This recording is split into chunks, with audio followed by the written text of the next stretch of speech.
Welcome to the second to last full week of school, and also the last week we have seniors. Woo! Well, let's get into it.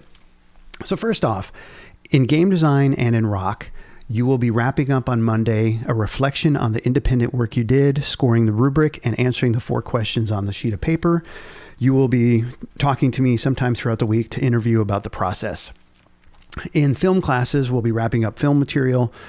In all the classes, we will be doing YouScience on Tuesday.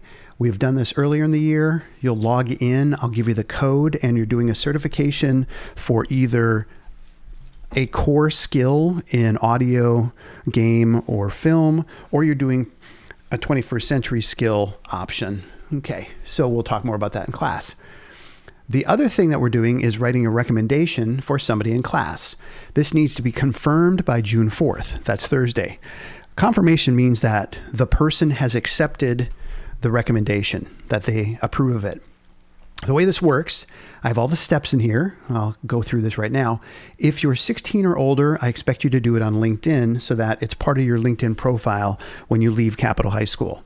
If you're under 16, you'll do it in your blog. So what does this mean?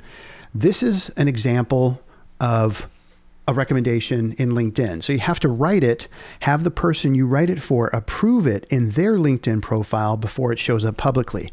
That's why I said it has to be confirmed by June 4th. If you write it and they don't accept it, I won't be able to see it. Nobody will be able to see it. And there can't be any typos in it to get full credit. So let's talk more about that in a moment. If you're under 16, you will write the same style recommendation, but in your blog.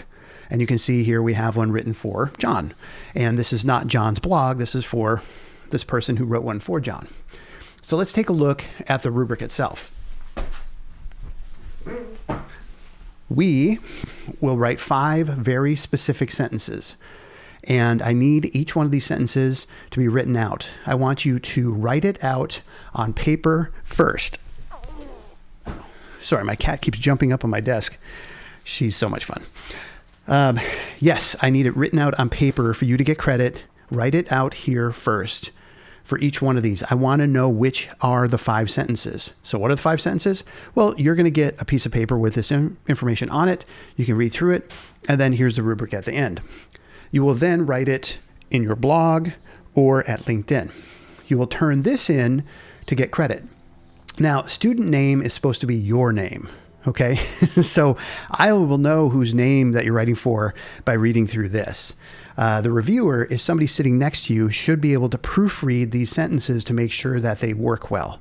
Now you're getting 4 points for this. This is a very heavily looked at, graded assignment because I want it to be precise. It needs to have no typos. I need you to spend time on this so it looks nice, because if you're writing a recommendation for somebody, if they accept it and it has typos, that means that they accept low quality work, which is not something you want for yourself or for somebody else. So you're going to spend some time on this. And so I'm giving you ample time this week to work on it. So when we come full circle, again, all the information is here. The information for the YouScience exams is here, so you can dig into that to take a look at it. All the information for the LinkedIn material is here. And again, the assignment has lots of details and resources in here to help you do this well, plus examples from the past. And that's it for this week.